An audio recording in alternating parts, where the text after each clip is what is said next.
Have you ever driven down a lonely outback road and felt the world shrink around you? That's how I felt the first time I arrived in South Australia's ghost towns. The sun was relentless, the wind whispered through crumbling walls, and every step I took echoed stories of lives long gone. These towns weren't just abandoned, they were frozen memories of hope, struggle, and everyday life that slowly faded away.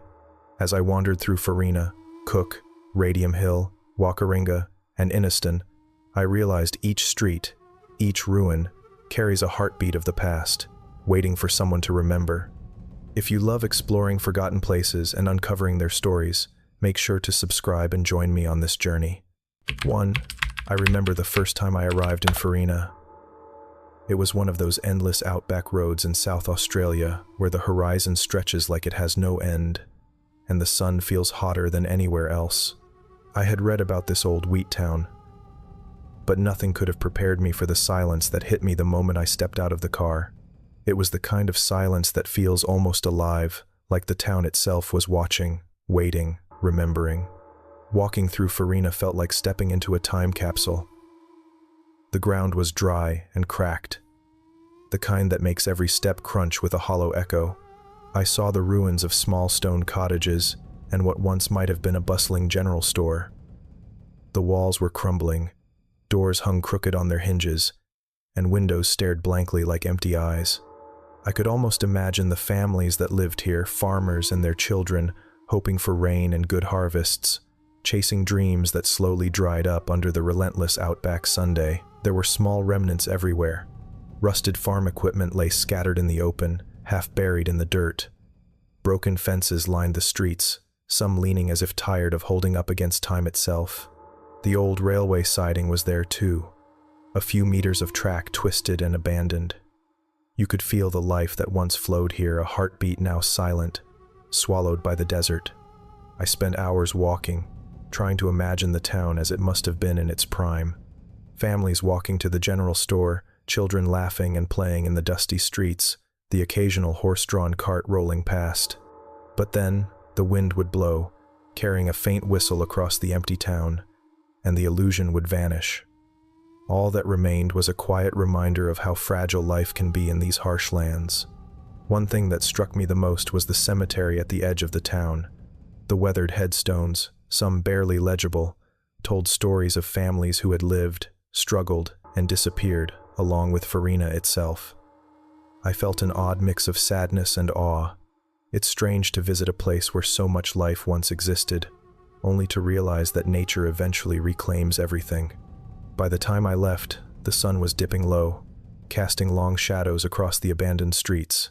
I glanced back once more at the crumbling buildings, feeling a strange connection to the people who had once called Farina home. There's a haunting beauty in this place, a silence that speaks louder than any words could, reminding you that history is not just in books, but in the ruins left behind. Farina isn't just a ghost town. It's a memory, frozen in time, waiting for someone to come and remember. And for me, visiting it was like stepping into someone else's life, walking their streets, and feeling the echo of the past beneath my feet. 2. Cook. The first time I drove into Cook, I felt like I had entered a different world altogether. The Nullarbor Plain stretches endlessly in every direction, flat and harsh, with the kind of heat that makes the asphalt shimmer and your thoughts drift lazily in the horizon. I had heard of Cook, a railway town that once buzzed with life, but nothing could have prepared me for the silence that greeted me. It was as if the entire town had paused in time, waiting for someone to notice it again. Walking through the main street, I could still see the faint outlines of what had been houses and small shops. Some buildings were barely standing, their walls warped and sun-bleached, windows either shattered or missing entirely. The old railway station stood like a sentinel, rusting tracks stretching far into the desert. Unused, yet somehow proud, I could almost hear the echoes of steam engines and the chatter of passengers from over a century ago. I wandered further, feeling the crunch of gravel under my boots. There was a strange beauty in the decay. The wind blew across the plains, rattling loose roof panels and sending dust swirling in eerie patterns. Every now and then, I would spot remnants of everyday life. A faded sign, a broken chair, a forgotten tool. These small pieces made me imagine the lives of the people who once lived here. Railway workers bustling about, children running along the tracks, families gathering in small homes. The town may have been deserted, but their stories seemed to linger in the air. I remember sitting for a while on the steps of what used to be a general store, listening to the silence. It's the kind of silence that presses against your chest, heavy but strangely comforting. You start to notice things: the smell of dry earth, the distant cry of a lone bird, the warmth of the sun on your skin. It felt as though Cook was sharing its history with me, showing me what life was like here before the railway moved on, and people gradually left. By sunset, the town looked even lonelier. Long shadows stretched across the cracked ground, and the sky turned a soft orange and pink. I couldn't help but feel a sense of melancholy. These towns aren't just empty spaces, they are memories frozen in time. Every building, every object, every patch of land has a story to tell if you take the time to look and listen. Leaving Cook that evening, I felt a mix of awe and sadness. It's strange to visit a place where life once thrived, only to find it almost completely gone. Yet, there's a haunting charm in that emptiness. Cook isn't just a ghost town. It's a reminder of how quickly the world can change and how resilience, hope, and hardship once filled a place that now rests quietly in the outback Sunday. 3. Radium Hill. I arrived at Radium Hill on a scorching afternoon, the kind of heat that makes the horizon waver and the air feel thick. The town, once bustling with miners and their families, now lay in a haunting silence. I had read that this was Australia's first uranium mining town, operating from 1906 to 1961, but standing there, among the remnants of buildings and machinery, I made history feel real, almost like the past was pressing against my skin. Walking through the streets, I noticed the old mine shafts and crumbling houses. The ground was dry, cracked in places, and covered in scattered rocks and debris. Rusted signs marked what used to be offices or homes, but most had long since fallen apart. I could almost picture the town in its prime. Miners heading to work at dawn, the rhythmic sound of pickaxes and drills echoing across the landscape, children playing in the dusty streets, and families gathering around stoves in small cottages. But now, there was nothing but the whisper of the wind. I explored one of the old cottages, carefully stepping over broken floorboards. Inside, remnants of lives once lived were still visible: a rusted kettle, a chipped mug, and a cracked chair. I felt an odd mix of sadness and awe. These were ordinary lives, full of routine and hope, yet now frozen in time. It struck me how resilient people had been, living in such harsh conditions, mining uranium that few could even understand, facing isolation and danger daily. The mine itself was a fascinating, eerie sight. The entrance gaped like a dark mouth in the barren earth, and I could feel the history lingering in the shadows. I imagined miners descending into the shafts, working long hours underground, the tension of the unknown always close. There was a weight to the place, a sense of labor and life that had been abruptly silenced when the mine closed. Sitting on a sun-warmed rock at the edge of town, I watched the wind carry dust across the empty streets. I thought about the families who had left, the friends who had said goodbye, never expecting to return.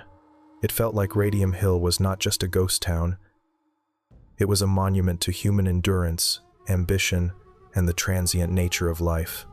As the sun dipped lower, shadows stretched across the abandoned buildings, painting them in shades of orange and brown.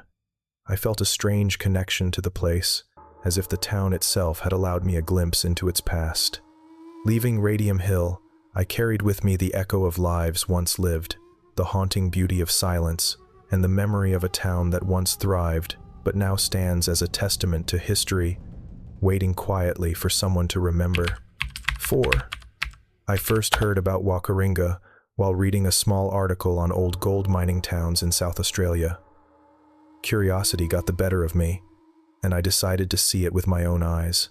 Driving through the outback, I could feel the landscape gradually changing: red soil, sparse shrubs, and the kind of endless horizon that makes you feel very small. When I finally arrived, the town greeted me with a silence so deep it was almost tangible. Walking through Wakaringa, I felt like I had stepped into a memory frozen in time. The buildings were skeletal remains of what was once a bustling gold town. The hotel still stood, although battered by decades of wind and Sunday rusted. Metal signs hung crookedly, and wooden beams creaked with every gust of wind. I could imagine miners walking down the main street, pickaxes on their shoulders, hope in their eyes, dreaming of striking it rich. Now, there was nothing but dust and echoes. I explored the streets slowly, each step crunching against the dry earth. The ruins told stories if you looked closely. The foundation of a house here, a fallen fence there, and the remnants of tools scattered near the old mine shafts. It was easy to imagine children playing in these streets, chasing each other as their parents worked long hours digging gold from the ground. But all of it was gone now, replaced by the vast silence of the desert. One part of Wakaringa that stayed with me was the old cemetery. The weathered headstones, some leaning precariously, carried names and dates, each telling a story of life lived in isolation and hardship. Some graves belonged to children who had never reached adulthood, victims of harsh conditions and limited medical care. Standing there, I felt a strange mix of sadness and respect for the people who had endured so much in a remote, unforgiving place. The wind blew relentlessly, carrying dust and the faint sound of creaking timber. I found myself imagining conversations, laughter, and arguments that once filled these streets. Wakaringa was not just a ghost town, it was a reflection of human ambition, perseverance, and the ultimate fragility of life. Every ruin whispered a story, and the more I walked, the more I felt connected to those who had lived there. By sunset, the town glowed in a soft, golden light. Shadows stretched across the cracked ground, and the deserted streets seemed even lonelier. Leaving Wakaringa, I couldn't shake off the feeling that the town had shared a part of its soul with me. Visiting it was not just about seeing ruins.